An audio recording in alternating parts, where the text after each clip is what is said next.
Talk to me,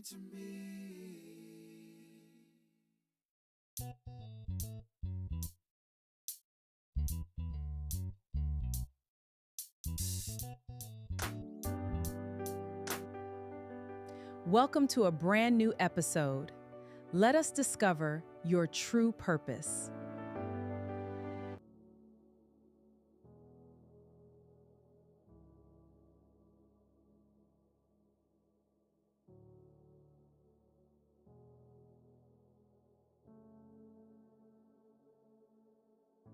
Hello, everyone, and welcome to another episode of the Purpose Wednesday podcast, where purpose isn't something you discover, it's something you live every single day. Now, I'm your host, Latasha Morgan, certified Christian life coach, certified professional life coach, board certified master Christian mental health coach, and a whole lot of other goodies, y'all. I've had an amazing day, and I pray that you've had an amazing day as well. I also pray that every day to come is even greater and more amazing than the one before. Here on the Purpose Wednesday podcast, we have real conversations about healing, growing, faith, obedience, and actually walking out what God has placed inside of us. And our 2026 theme is confirmed, not delayed, walking in obedience, not excuses. And today we're talking about why discipline protects purpose. And y'all, this one right here, as usual, the word hits me before it hits anybody else. Because it is one thing to know you have purpose, but it's a whole nother thing altogether to have the discipline to protect it. I want to start with this. Discipline does not create your purpose. Discipline protects what God has already placed in you. Sometimes we spend so much time asking, God, what is my purpose? But maybe another question needs to be, can I protect what He already showed me? Because you can be gifted and still be undisciplined. You can have an assignment and still make decisions that work against the assignment. You can know where God is taking you and still become distracted by something that feels good right now. And Matthew chapter 4 gives us a powerful picture of this. Right before Matthew 4, Jesus is baptized. And Matthew chapter 3 verse 17 says, "This is my beloved Son, in whom I am well pleased." So immediately Matthew 4 takes Jesus into the wilderness, right? Now catch this part, because his identity was confirmed before it was tested. He did not go into the wilderness trying to figure out who he was, because God had already spoken. But then the devil comes saying, "If thou be the Son of God." See, that gets me. Seem kind of foolish, because you just heard what God said, right? Because when God has already confirmed something, you do not have to start performing to prove it. Jesus has been fasting at this time. He is hungry. The devil tells him, "If thou be the Son of God, command that these stones be made bread." Now, bread wasn't sinful, neither was the hunger. Jesus was hungry. The problem would have been allowing a legitimate appetite to tell him how to obey. And that is the first thing discipline protects us from: appetite. And appetite is not just food. Sometimes the appetite is, I want it now. I need them to recognize me. I need this opportunity. I need this relationship. I need more money. I need relief. I need somebody to tell me I'm doing a good job. And none of these desires are automatically sinful. But here's the question. Has something legitimate started becoming your authority? Because a legitimate appetite can become an illegitimate authority. Jesus says, "Man shall not live by bread alone, but by every word that proceedeth out of the mouth of God." In other words, my hunger is real, but my hunger is not in charge. All right now, and that's discipline, isn't it? I know how easy it is to get frustrated when you're working on something. I'm a creator. At heart, honey, I'm a coach at heart. I can be working on an app, an idea, a project, something that for Majestic talks. And when it does not work the way I think it should work, I get irritated. Like, why isn't this doing what I told it to do? And sometimes frustration makes you want to make a quick decision just so you don't have to sit in that uncomfortable space anymore. But discipline says, I'm not going to let frustration decide for me. Maybe I need to step away. Maybe I need to learn something. Maybe I need to try again. Maybe I need to rest and come back. But frustration does not automatically get the final vote. And some of us need to stop letting temporary feelings make permanent decisions. So back to Jesus being tempted. At this time here, the devil takes Jesus to the temple, right? He basically says, if you're really the Son of God, jump. God will protect you. And here's what is so interesting.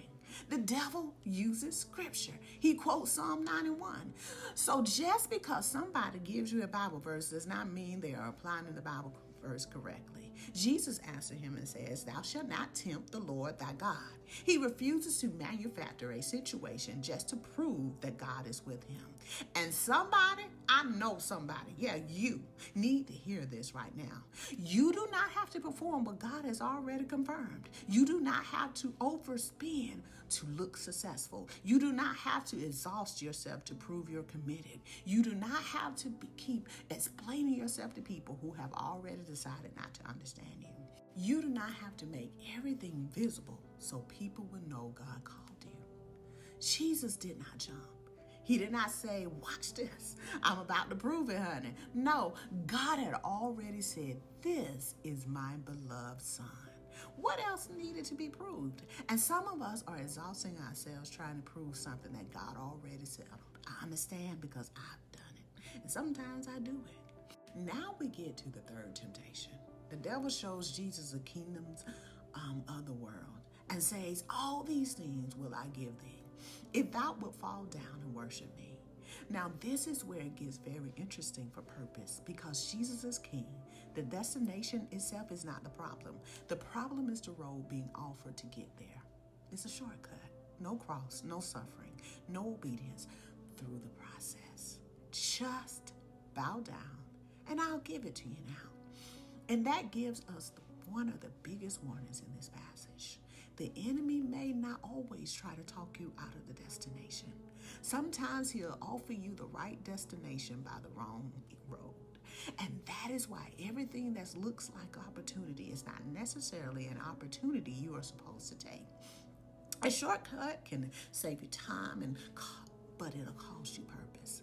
If I have to compromise my integrity to get there, it's too expensive. If I have to lie to get there, it's too expensive. If I have to become somebody God never called me to be, it's too expensive. If I have to lose myself trying to gain the thing, it's too expensive. So Jesus says, thou shalt worship the Lord thy God, and him only shalt thou serve. Because at the end of the day, discipline is really about loyalty. Who is going to lead me? My appetite, my ego, my impatience, my fear, my desire to be seen, or God? I want to clear something up, because when people hear the word discipline, they hear punishment. But that's not what I'm talking about here. See, discipline is training. Discipline is structure.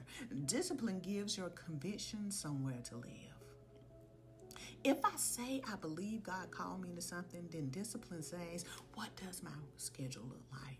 What are my boundaries? What do I need to stop doing? What do I need to practice? When do I need to rest?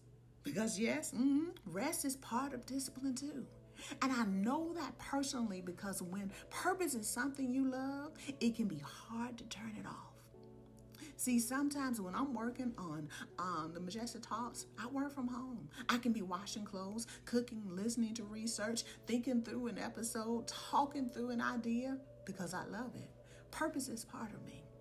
But even something good can become unhealthy if there are no boundaries around it. Discipline is not only knowing when to keep going. Sometimes discipline is knowing when to sit it down, because exhaustion can make you vulnerable too. And I know for sure, because sometimes it's difficult for me to stop.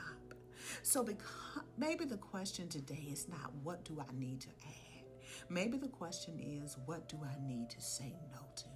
Because your no may be protecting a much better yes. No to unnecessary distraction protects your focus. No to overspending protects stewardship. No to always being available protects your health. No to proving yourself protects your identity. No to shortcuts protects your integrity. No to immediate gratification may be protecting something that takes time to build. And we've talked before about consistency. Consistency says keep showing up, but discipline is what helps you keep showing up without destroying yourself in the process. That's the difference. So before we close, let's bring this through the purpose pathway. Heal, release the past, and restore your heart. Ask yourself, what wound makes me reach for immediate comfort or validation when pressure rises? Maybe rejection makes you prove yourself. Maybe disappointment makes you quit early. Maybe fear makes you grab whatever opportunity shows up. We're not going to shame the wound.